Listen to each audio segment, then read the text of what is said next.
Moses spake unto the heads of the tribes concerning the children of Israel, saying, This is the thing which the Lord hath commanded.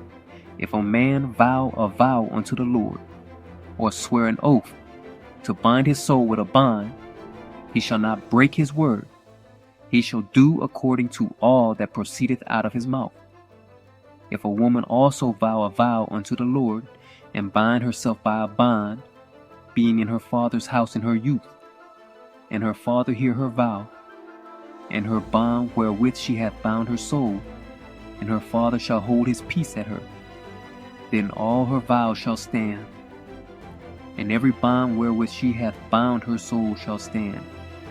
But if her father disallow her in the day that he heareth not any of her vows or of her bonds wherewith she hath bound her soul, shall stand, and the Lord shall forgive her, because her father disallowed her.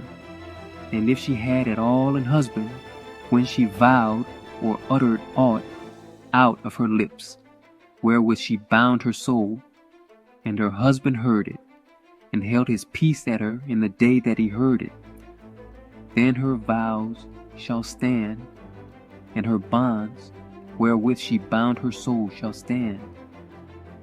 But if her husband disallowed her on the day that he heard it, then he shall make her vow which she vowed, and that which she uttered with her lips, wherewith she bound her soul, of none effect, and the Lord shall forgive her. But every vow of a widow, and of her that is divorced, wherewith they have bound their souls, shall stand against her. And if she vowed in her husband's house, or bound her soul by a bond with an oath, and her husband heard it, and held his peace at her, and disallowed her not, then all her vows shall stand, and every bond wherewith she bound her soul shall stand. But if her husband hath utterly made them void on the day he heard them, then whatsoever proceeded out of her lips concerning her vows, or concerning the bond of her soul, shall not stand. Her husband hath made them void, and the Lord shall forgive her. Every vow and every binding oath to afflict the soul, her husband may establish it, or her husband may make it void.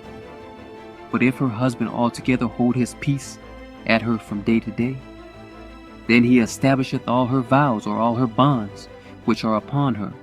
He confirmeth them, because he held his peace at her in the day that he heard them.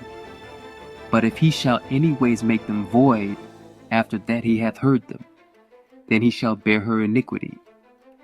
These are the statutes which the Lord commanded Moses between a man and his wife, between the father and his daughter, being yet in her youth in her father's house.